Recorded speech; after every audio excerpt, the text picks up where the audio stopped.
ವೀಕ್ಷಕರಿಗೆ ನಮಸ್ಕಾರ. ಭೂಮಿ ಕ್ರಿಯೇಷನ್ಸ್ಗೆ ಸುಸ್ವಾಗತ. ಇದು ನನ್ನ ಹೊಸ ಚಾನೆಲ್. ದಯವಿಟ್ಟು ನನ್ನ ಚಾನೆಲ್ ಅನ್ನು ಬೆಂಬಲಿಸಿ.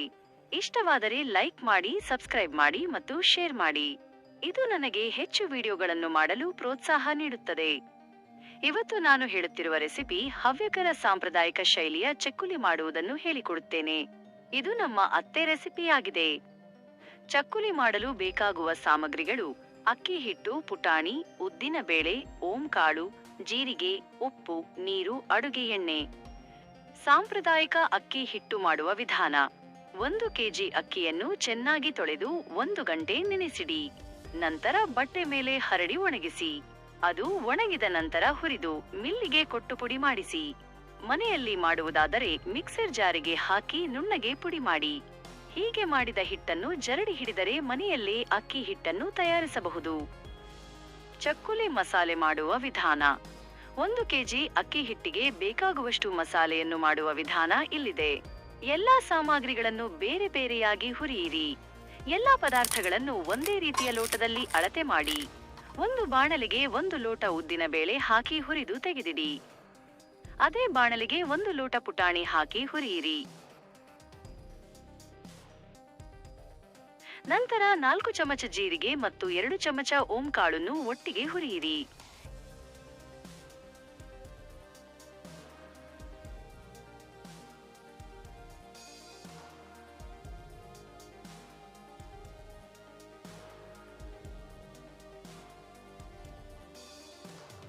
ಹೀಗೆ ಹುರಿದಿಟ್ಟ ಸಾಮಗ್ರಿಗಳನ್ನು ಒಟ್ಟಿಗೆ ಹಾಕಿ ನುಣ್ಣಗಾಗುವವರೆಗೆ ರುಬ್ಬಿ. ಈ ಮಸಾಲೆ ಹಿಟ್ಟನ್ನು ಜರಡಿ ಹಿಡಿದರೆ ಚಕ್ಕುಲಿ ಮಸಾಲೆ ಸಿದ್ಧವಾಗುತ್ತದೆ. ಚಕ್ಕುಲಿ ಮಾಡುವ ವಿಧಾನ: ಮೊದಲಿಗೆ 4 ಲೋಟ ಅಕ್ಕಿ ಹಿಟ್ಟು ಹಾಕಿ. ಮಿಲ್ಲಿನಿಂದ ತಂದ ಹಿಟ್ಟಾದರೆ ಮತ್ತೆ ಜರಡಿ ಹಿಡಿಯಿರಿ. ಮನೆಯಲ್ಲಿ ಮಾಡಿದ ಹಿಟ್ಟಾದರೆ ಮೊದಲೇ ಜರಡಿ ಹಿಡಿದಿರುವುದರಿಂದ ಮತ್ತೆ ಜರಡಿ ಹಿಡಿಯಬೇಕಾಗಿಲ್ಲ. ಅದಕ್ಕೆ ಜರಡಿ ಮಾಡಿಟ್ಟ 1 ಲೋಟ ಚಕ್ಕುಲಿ ಮಸಾಲೆಯನ್ನು ಹಾಕಿ ಚೆನ್ನಾಗಿ ಮಿಶ್ರಣ ಮಾಡಿ. ಒಂದು ಪಾತ್ರೆಯಲ್ಲಿ ಹಿಟ್ಟಿಗೆ ಬೇಕಾದಷ್ಟು ನೀರು ಹಾಕಿ ಅದಕ್ಕೆ ರುಚಿಗೆ ತಕ್ಕಷ್ಟು ಉಪ್ಪು ಹಾಕಿ. ನಂತರ ಕುದಿಯುತ್ತಿರುವ ನೀರಿಗೆ 1 ನಿಂಬೆಹಣ್ಣಿನ ಗಾತ್ರದಷ್ಟು ಬೆಣ್ಣೆ ಅಥವಾ ಅರ್ಧ ಲೋಟ ಎಣ್ಣೆ ಹಾಕಿ. ಸ್ವಲ್ಪ ಓಂಕಾಳು ಅಥವಾ ಜೀರಿಗೆಯನ್ನು ಹಾಕಿ. ನಂತರ ಸೈಡಿಗೆ ತೆಗೆದಿಟ್ಟ ಚಕ್ಕುಲಿ ಮಿಶ್ರಣವನ್ನು ಸ್ವಲ್ಪ ಸ್ವಲ್ಪ ಹಾಕುತ್ತಾ ಗಂಟಾಗದಂತೆ ಚೆನ್ನಾಗಿ ಕಲಸಿ. ನಂತರ ಅದನ್ನು ಕೈಯಲ್ಲಿ ಚೆನ್ನಾಗಿ ನಾದಿ. ನಾದಿದ ಹಿಟ್ಟನ್ನು ಸಿಲಿಂಡರ್ ಆಕಾರದ ಉಂಡೆಗಳನ್ನಾಗಿ ಮಾಡಿ. ಉಂಡೆಗಳನ್ನು ಚಕ್ಕುಲಿ ಮುಟ್ಟಿಗೆ ಒಂದೊಂದಾಗಿ ಹಾಕಿ ಪ್ರೆಸ್ ಮಾಡಿ ಚಕ್ಕುಲಿ ಆಕಾರ ಮಾಡಿ. ಚಕ್ಕುಲಿಗಳು ಒಣಗದೇ ಇರಲು ಅದರ ಮೇಲೆ ಸ್ವಲ್ಪ ಒದ್ದೆ ಬಟ್ಟೆ ಹಾಕಿ. ಒಂದು ಬಾಣಲೆಗೆ ಕರಿಯಲು ಬೇಕಾದಷ್ಟು ಎಣ್ಣೆ ಹಾಕಿ ಎಣ್ಣೆ ಚೆನ್ನಾಗಿ ಕಾದ ನಂತರ ಒಂದೊಂದು ಚಕ್ಕುಲಿಯನ್ನು ಬಿಡಿ. ಚಕ್ಕುಲಿ ಸ್ವಲ್ಪ ಬೆಂದಿದೆ ಅನಿಸಿದ ಮೇಲೆ ಅದನ್ನು ತಿರುವಿ ಹಾಕಿ.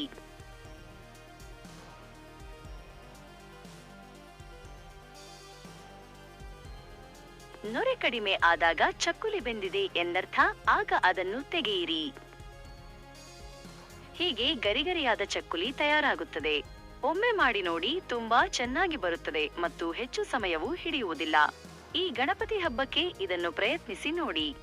ಮತ್ತೆ ಬರುತ್ತೇನೆ ಇನ್ನೊಂದು ರೆಸಿಪಿಯೊಂದಿಗೆ. ಅಲ್ಲಿಯವರೆಗೆ ವಂದನೆಗಳು.